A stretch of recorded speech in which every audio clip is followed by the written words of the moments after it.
Mu Changgang felt a deep sense of unease after the people of Liangzhou recognized him, so he began considering the need to find a successor. The local blacksmith addressed the gathered crowd and announced that Mu Changgang arrived specifically to scout for talent. Eager blacksmiths swarmed him, begging for critiques of their tools and instruction on the art of forging. They showered him with praise and even suggested he meet their family members, while questioning why Thousand Faces refused to show off his own skills to gain entry into the arsenal. Mu Changjiang observed the group and noted that Thousand Faces possessed a sturdy physique far superior to the others. When Thousand Faces reacted with surprise, Mu Changjiang criticized his forging technique as a chaotic mess of misapplied strength. After Thousand Faces requested pointers, the crowd joined in, pleading for guidance. Mu Changjiang told them to watch carefully and prepared to work at the furnace. He explained that forging required a solid foundation, steady hands, and precise eyes. He instructed them to strike while the iron remained hot, emphasizing that every hammer blow needed to be fast, precise, and forceful. The villagers watched in amazement as he cooled the metal in a water bucket, spoke about the process of tempering iron into steel, and insisted that the secret to mastery lay in endless practice. The villagers expressed their profound admiration, and Mu Changjiang encouraged Thousand Faces to work hard and become a great blacksmith. Thousand Faces agreed and posed a specific question. After Mu Changjiang told him to proceed, Thousand Faces recited a coded message about the moon and stars, identifying the final part of the code as Changgang. Mu Changjiang stared in shock and disbelief. Thousand Faces promised to wait for him and thanked him for the guidance. Despite the suffocating heat of the iron, Mu Changjiang felt cold all over with sweat pouring down his back, and he walked away like a zombie. As he left, the blacksmith called out to ask about the recruitment, but Mu Changjiang replied that there was no rush. He walked through the city at night and arrived at a well under a crescent moon. Thousand Faces noted his busy status and the long wait. Mu Changjiang explained that leaving his heavily guarded residence was difficult, and that he only managed to slip away because most guards were distracted by recent fires. He demanded to know who the man was and why he was there. Thousand Faces replied that his identity was unimportant, but he was sent by Master Song. He remarked that Mu Changjiang would not recognize him, but had surely seen his personnel file, recounted the history of Mu Changjiang going undercover as a blacksmith named Zhang Chang, and asserted that despite the death of Mo Mingmi, Mu Changjiang still belonged to their side. Calling out his name left Mu Changjiang in shock. Mu Changjiang warned that thousands of people in Toad City would kill him if he shouted, and he asked if he felt no fear. Thousand Faces touched his face and suggested that Mu Changjiang could try, but he remained certain of his escape. He told Mu Changjiang to think it through, because breaking their trust would lead to his identity being exposed, leaving him unable to stay in the city. Mu Changjiang remembered disappearing after drinking and wondered why Shu Shenji never asked why or blamed him. He regretted exposing his identity, worried that Shu Shenji remained unaware of his secret, and feared that his information would be used against him. He realized he would be in big trouble and unable to forge iron if the boss found out. Thousand Faces asked why he looked so cowardly and if he really intended to remain a broken blacksmith in a shop. Mu Changjiang looked down in silence. Thousand Faces questioned what future there was in forging iron, claimed that his chance to escape had finally arrived, and stated that Mr. Song had a new task. He promised that completing this mission would allow Mu Changjiang to live a life of luxury and wealth through a great contribution. Mu Changjiang asked what the task was. Thousand Faces demanded the defense layout of Qinchuan Pass, including defensive zones, shift rotations, troop counts, and food supplies. Mu Changjiang felt a jolt of shock at the request, pointing out that such information was top secret and impossible for a mere blacksmith to obtain. Even if he managed to dig up something, the risk of receiving fake intel or drawing suspicion was far too high. Thousand Faces acknowledged the difficulty but shifted gears, noting the close relationship between the blacksmith and the jade-faced scholar, Shu Shenji. Since Mr. Song kept a close watch on the scholar, the new mission required a full report on everything from his family background and daily habits to his diet and personal health. When questioned about the necessity of such trivial details, Thousand Faces insisted it was vital for Mr. Song and warned against interfering in the strategic battle between the two men. The instructions were clear: requiring the gathered intel to be dropped into a dry well within 3 days. A promise of wealth, status, and a generous salary followed, and with a final smile, the man walked away, leaving Mu Chanjiang alone by the well in the dark. Meanwhile, Cheng Dalei sat with Su Ying, who relayed reports from the guards about ghostly figures lurking near the residence of Shu Shenji. More traitors were being caught in batches, but the military area remained heavily guarded, so the threat seemed contained. Su Ying offered a blunt assessment of the scholar, noting that while his strategies sounded reasonable, they ignored critical information and lacked any grasp of the overall situation. Anyone foolish enough to follow his advice faced ruined property or destroyed families, though he had at least learned to be more careful with his words lately. Cheng Dalei still insisted on calling him to every meeting as the first strategist of Toad City. Recalling an unused reward called Confuse the Public, a plan formed to apply the attribute to the scholar to see if it created a chaotic chemical reaction with his existing strategies. Su Ying watched in confusion as the order went out to summon him. Upon arrival, Shu Shenji received a friendly greeting and a pat on the shoulder, which triggered the hidden attribute. His character level dropped instantly, leaving him looking bewildered. Cheng Dalei stared in shock as a profile box appeared, identifying the advisor as the jade-faced scholar with a new hidden attribute labeled No Plan. Reflecting on the idea that fame usually carried some weight, the boss decided to test the new effect. Su Ying posed a question about whether they should aim to conquer the world or simply live a carefree life on a mountain. Su Shenji dismissed the idea of conquering the world as unreliable given the number of competing princes. Instead, he suggested abandoning their business to wander the world, perhaps fishing on a boat or settling in a beautiful, secluded location. He even proposed fleeing to a western kingdom beyond the grasslands and mountains, a place he heard was larger than the empire and filled with people possessing pale skin, golden hair, and sapphire eyes, where they could live out their days as kings. Cheng Dalei pondered his desire to test his strength against the Western forces while reflecting on how those emotional words had briefly swayed him. His heart raced from the intensity of the conversation, and the thought of abandoning his brothers to retire had even crossed his mind. Su Ying reached out toward him, prompting a question about what was troubling her. She explained that after listening to the military advisor, she feared the consequences of their potential actions would be dire and lead to their families being torn apart. She believed such an outcome would be worse than death because they would remain harmonious on the surface while becoming estranged on the inside.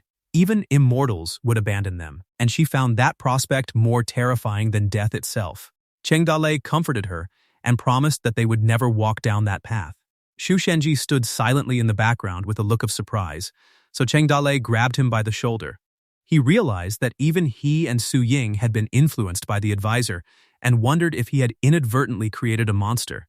He warned Shu Shenji that if anyone sought his advice in the future, he must keep his mouth shut.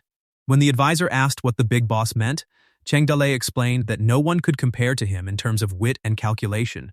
He reminded him that he was the #1 military advisor in the mountain stronghold and that a great person needed to maintain a certain aura rather than speaking randomly and losing face. Shu Shenji agreed with the truth of those words and promised to remember never to give advice to anyone. The scene shifted to Snake Island, where Gao Feihu complained about the noise caused by the two people fighting nearby. Zhao Zilong and Li Lao engaged in a high-speed spear duel in the distance, clashing their weapons together with immense force.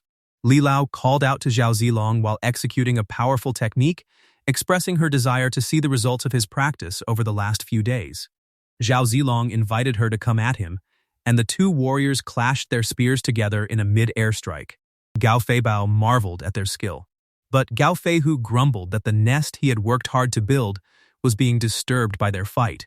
He wondered if their spear techniques were taught by the same master, a sentiment Gao Feibao echoed.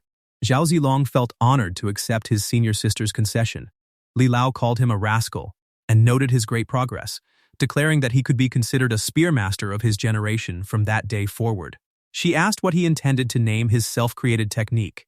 Zhao Zilong looked thoughtful, lowered his head, and decided to name it the 7 Exploring Coiled Snake Spear. With this understanding, he became a supreme expert at the age of 18.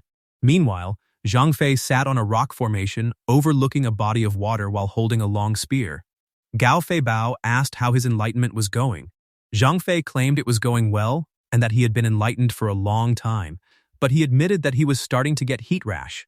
Gao Feihu questioned if he could really enlighten into spear techniques by sitting like that, and Gao Feibao mentioned that since Zhao Si had successfully enlightened into the 7 exploring coiled snake spear, it might work for Zhang Fei too. Zhang Fei replied that it was all right, but his butt hurt from sitting, and he sat there with a frustrated expression. Gao Feibao looked out toward the horizon from a cliff edge and spotted an incoming rider who delivered a message. He informed his big brother and the others that the big boss was calling them to Falling Jade Village. Over at Falling Jade Village, a group of dark horses stood gathered in the grassy field. Cheng Dalei presented the fine steeds to his men, encouraging them to pick their own mounts for the future. The crowd cheered in excitement, rushing across the field to claim their horses before galloping away across the plains. Fan Lehua wondered where these horses came from and when the village started raising them, but Cheng Dalei explained they were wild horses that arrived just 2 days ago. Su Ying chimed in that they were top-notch additions to Toad Village, though Fan Lehua found it strange that wild horses already wore saddles. Cheng Dalei looked uncertain and rested his chin on his hand, suggesting that perhaps wild people in the wilderness had saddled them, which only made Fan Lehua laugh and call him Big Lei. A system message flashed to show that his remaining fear points had dropped below 100,000. He realized he had burned through his last 10 million points, noting that horses were significantly more expensive than humans. Meanwhile, Guan Yu walked over while leading a large red horse. Shu Linger checked on his injury, and after he thanked her for the concern, she insisted that such a magnificent beast deserved a resounding name. She asked if he had considered any options, but he suggested letting the big boss handle the naming. Cheng Dalei observed the red fur and the rabbit-like head of the horse, which displayed the ability to travel 1,000 miles a day. He pointed at the horse and declared it should be called Pink-Furred Rabbit. The warriors stared at him in stunned silence, and Guan Yu urged him to reconsider. But Cheng Dalei argued that names like Red Shadow or Red Electricity were too common, and that enemies would suffer the ultimate shame of being trampled by a pink-furred rabbit. Despite Fan Lehua's strong objections, he eventually settled on the name Red Hair, though he privately felt the name lacked originality. He insisted that the horse would keep Pink-Furred Rabbit as a nickname regardless. Soon, everyone had their own steeds, and the commanders rode in a line across the field, while Cheng Dalei watched with a slight smile. A system screen updated the status of the group, listing Cheng Dalei with his common man's sword and his mount, the Black Jade Black Moon Beast, which was bound to Niunyu. It detailed the rest of the roster, including Fan Lehua with her Lehua knife and a hippopotamus mount named Rouge Horse, Chin Man with his iron spear and black-brown horse, and Liu Bei with his double-edged sword and the horse Dilu. The list continued with Guan Yu and his Qinglong Yanyueqi paired with the red hair, Zhang Fei with his Zhangba snake spear, and the black horse ghost Wu Zhu, and Zhao Zilong with his dragon gallbladder silver spear, and the white horse Ye Zhao Jade Lion. The inventory concluded with Gao Feihu and his heavy ring knife alongside Li Lao and his weapon, the Chao Feng Kang. Reflecting on the cost, Cheng Dalei considered whether the massive expenditure of fear points was worth it. He looked at the screen and felt satisfied that he had finally secured all the necessary equipment for his brothers. The overall power of the mountain village had increased significantly, and he felt that the general training process was starting to feel quite a bit like playing a game of Romance of the Three Kingdoms. Night fell over Liangzhou City as Song Pokong pored over a document detailing the daily habits of Shu Shenji. The intelligence noted that Shu Shenji rose at the hour of Chen, consumed porridge and minced meat for breakfast, and indulged in flower wine during the third watch, though his tolerance never exceeded 3 cups. A scout knelt nearby to confirm the significance of these findings. Song Pokong deemed the information vital and ordered the scout to expand the investigation to include the full scope of the target's family life, specifically requesting a detailed breakdown of his wives, children, and concubines. The scout bowed and accepted the mission. At the Shu family estate, the atmosphere grew tense as visitors gathered around the patriarch. Inside a private room, a conspirator warned Shui Rui that selling grain to Toad Village amounted to aiding the enemy. Shui Rui dismissed the concern, insisting that the secret remained between them and the heavens. He planned to sell a small portion without detection by the Song Lord, confident that the upcoming autumn harvest would allow him to seize enough grain from the peasants to cover any deficit, especially since the loss to rats and worms provided a convenient excuse for missing stock. Sir Zhang agreed that they shared the same fate and promised an additional 10% of the profits if the scheme succeeded. Shui Rui eyed a pile of gold and questioned if Sir Zhang intended to participate directly. Sir Zhang confirmed his involvement, noting that he possessed a batch of well-preserved old grain and had no intention of passing up a profitable opportunity. Under the light of a crescent moon, a wagon loaded with grain sacks rolled along the road. At the Haiqing barracks, Ni Yinyang sat in the Shadow Hall headquarters, reading a book that depicted a forbidden relationship. She felt a wave of embarrassment while scanning passages about escaping to a place where they could live in peace, hidden from the world. Xu Shenji entered the room, prompting her to quickly conceal the text. After she asked about his needs, he requested an investigation into the blacksmith shop manager, Zhang Cheng. Ni Yinyang questioned the necessity of the task and wondered if he suspected the man of being an insider. Xu Shenji explained that the big boss flagged the manager as problematic, yet after 2 years of diligent work, he found no evidence of wrongdoing. He admitted to watching the man from the shadows and finding his gaze unsettling, fearing that any trouble involving the manager would jeopardize the shop's annual performance. Ni Yinyang agreed to look into the matter. Nearby, Mu Chanjiang stood alone, his expression somber as he sighed and stared into the distance. He wandered from a table outside to a water wheel by the river, lost in thought. Ni Yinyang observed him from afar while reviewing a report that confirmed his long history as a bachelor. Mu Chanjiang raised his hands and declared his intention to leave the area and abandon his life as a blacksmith. He reflected on the exhaustion and sweat that defined his days at the furnace, noting how much darker and thinner he had become. He examined the calluses on his palms, recalling how unbearable the 8-hour shifts felt at the start. Despite the hardship, he persevered, moving from simple tools like axes and sickles to the complex research and forging of various parts alongside his village peers. He looked out over the landscape with a solemn expression, confident that his technique surpassed most others in the village. Having earned the affirmation of his peers and reached the position of manager, he felt ready to leave the grueling labor behind. Ni Yinyang observed Mu Chanjiang from a distance, wondering if his dispirited expression stemmed from something he could not let go of. He walked through a courtyard and entered a room filled with stacks of papers.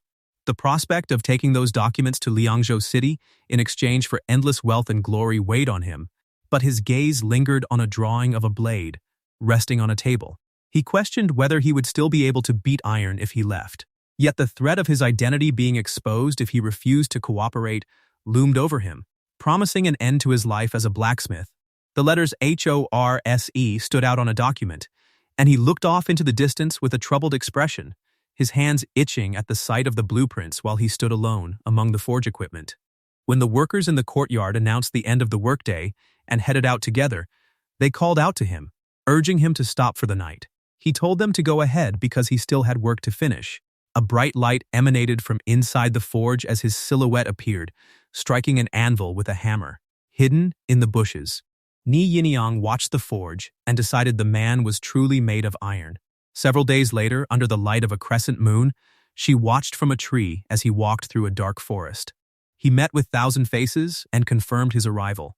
As he stood silently before the other man, Ni Yinyang observed from behind a bush, curious about the nature of their relationship. He insisted that he should not have come, and that they needed to see less of each other in the future due to their status and identities, fearing that any discovery by outsiders would force him to flee the city. He looked at Thousand Faces with concern, but the other man questioned his meaning and reminded him that they were both outsiders in Toad City who would soon depart. Mu Chanjiang looked away while the other spoke, leaving Ni Yinyang to ponder the meaning of their connection and their status as outsiders. He maintained his desire to continue beating iron, but Thousand Faces grabbed him by the collar, calling him a fool for wanting to remain a lousy blacksmith. The other man demanded to know what future existed in such a lowly, stinking, and exhausting profession that required constant fear. Mu Changjing looked down in silence as he was told that blacksmiths ranked lower than peasants and could never hold their heads high before noble officials. He was urged to seize the chance to become a person of power, especially since Toad City had mastered new technologies like the water-powered forging hammer. He was ordered to prepare the blueprints and continue reporting all information regarding Xu Shenji, regardless of the scale of the details.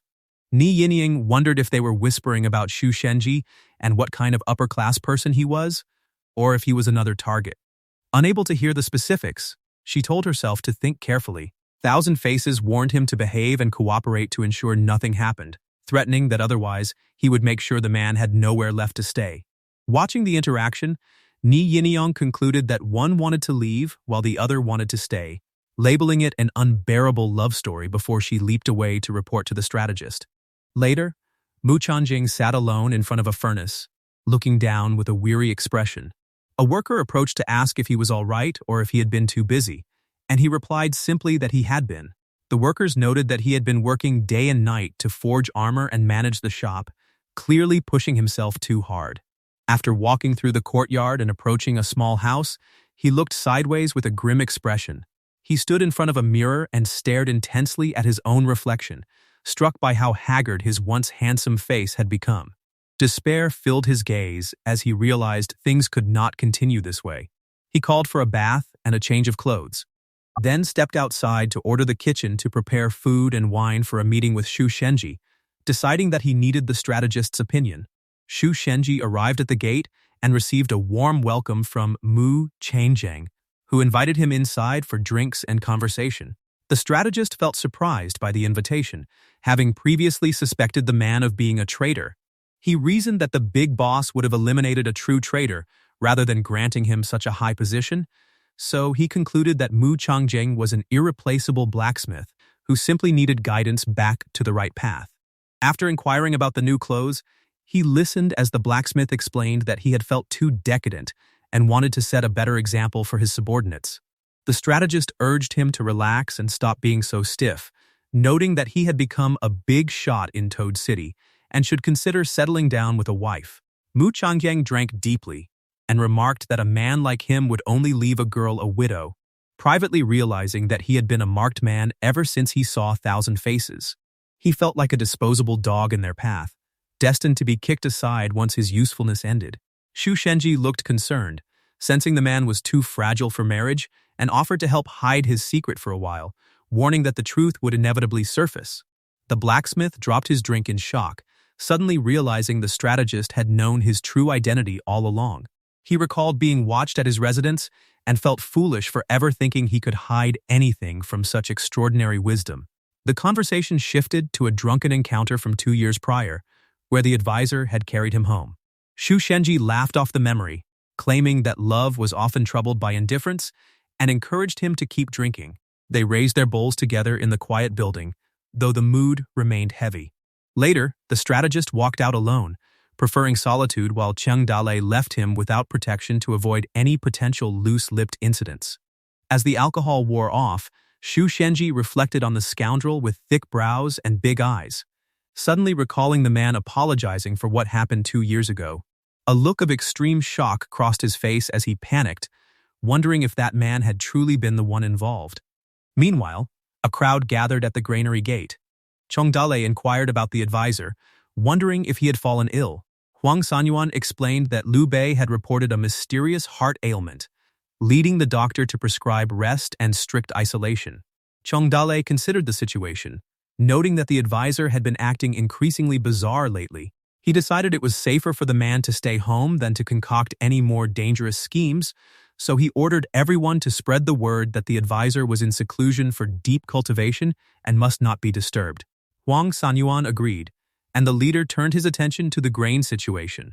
Su Ying reported that they had successfully bought grain from the people at high prices, effectively creating a bidding war that pushed costs in Toad City to their peak. They had secured nearly 5 years of reserves, which were now designated as rations for the Liangzhou soldiers. Cheng Dalei noted the success of their strategy and suggested they manufacture a sense of crisis to further fuel the fire. Sacks of grain piled high in a city courtyard as carts loaded with the harvest exited through the gates. A grain caravan traveled along a winding road toward the walls of a fortified city where a transaction awaited. Once the deal concluded, Shui Rui and Lord Zhang stood near a cart overflowing with silver ingots. The profit from 5 years of rotten grain was substantial, and Shui Rui suggested they settle the month's accounts once more stock was sold. Lord Zhang praised the high price and noted the clear benefits of following the Shu family, but Shui Rui revealed this would be the final sale. Toad Village was already competing to buy grain at higher prices, and the market value was destined to plummet once the autumn harvest arrived. Lord Zhang turned to leave, but Shui Rui pressed for more grain.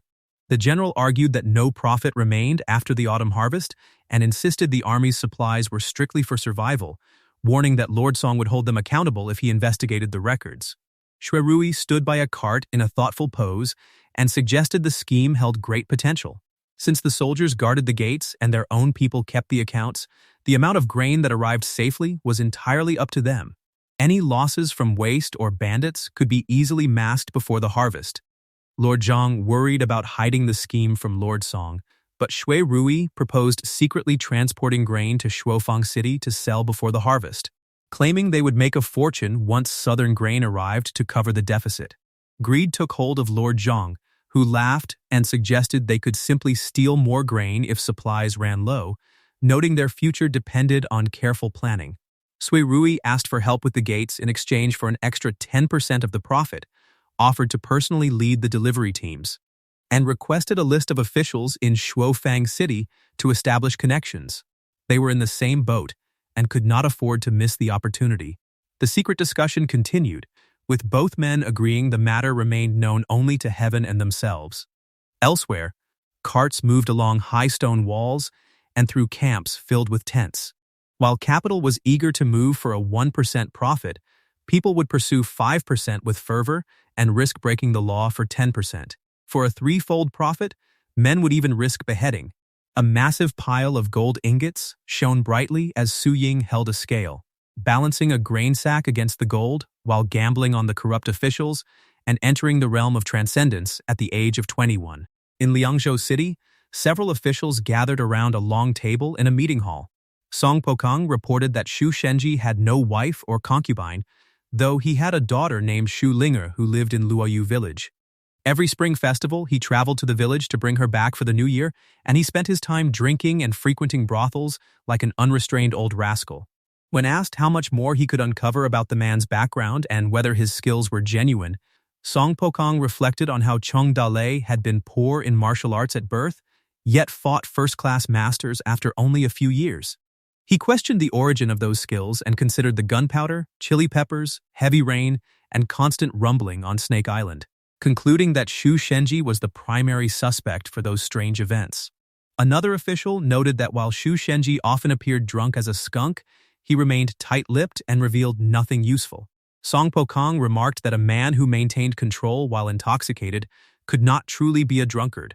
A messenger burst into the hall with urgent intelligence regarding a daring infiltration of Snake Island. The spy reported constant rumbling from the location, which suggested the development of a new tactic or weapon, and noted that inquiries at the local blacksmith shop revealed the production of a strange cylindrical iron object. Song Pokang immediately pushed for the theft of the blueprints so their own artisans could replicate the technology. The messenger confirmed that Thousand Faces already reached out to Mu Changjing to secure the information, prompting Song Pokang to promise great rewards for their success. The report took a turn when the messenger mentioned that Shu Shenji had fallen ill and was recuperating at home. Song Pokang found the news of a sudden sickness highly suspicious, though the messenger added a rumor that the man was actually in seclusion to cultivate his Tao. This explanation felt far more plausible, leading Song Pokang to conclude that Shu Shenji grew wary of their movements. He ordered Thousand Faces and the rest of his agents to return immediately, warning the officials that they could not afford to relax their vigilance against such a dangerous adversary. The officials agreed, and after dismissing the group, Song Pokang commanded his staff to move the files to his study and bring the grain purchase ledger for a thorough examination. Night fell over the city as the moon illuminated the rooftops. Song Pokang sat alone at his desk, buried under stacks of paperwork. The ledger revealed massive discrepancies, proving that certain individuals grew bold enough to embezzle significant sums of money. He realized that while postured as a corruption fighter, the man served only as a watchdog for Prime Minister Kui, who stood as the true source of the rot. The Prime Minister possessed immense power and a scheming nature, yet remained remarkably short-sighted. Even as a local lord, the man obsessed over court power struggles and petty theft, failing to grasp that warfare required more than just a high soldier count. Those who indulged in such shallow pleasures lacked the vision to see the bigger picture. In a world this turbulent, humanity amounted to nothing more than dust, and despite his own cunning, Song Pokong felt he could only drift with the currents of fate. Deep down, he harbored no desire to clash with Toad Village. The presence of skilled generals and 10,000 armored soldiers at Chinchuan Pass meant they lacked the upper hand, and challenging Shu Shenji felt like a mortal attempting to defy an immortal. He searched for a way to break the deadlock, his gaze lingering on the portraits of Cheng Dalei and his associates, as well as the image of Shu Linger. With a serious expression, he turned to the map on his wall and marked a red cross over a specific location. To compete on equal footing, he realized he might need to become an extraordinary figure like Cheng Dalei himself. He remained in the shadows of his study as clouds and heavy rain descended upon the mountains. At a checkpoint on the Chinchuan official road outside Shuofang City, a cartwheel struggled through the thick mud. A soldier halted the passing caravan, questioning why the grain load felt so heavy and suspecting the presence of iron. The caravan leader pleaded for leniency, explaining that the slippery, rain-slicked roads forced them to use stones as ballast to keep the cart steady. He claimed that any damage to the cargo from the heavy downpour would result in severe punishment from his general, and he presented a pass token issued by Lord Zhang to verify his story. The soldier found the explanations sufficient and waved them through. The caravan leader offered his thanks, and the horse-drawn carts rumbled past the checkpoint into the rain. He watched them disappear through the downpour,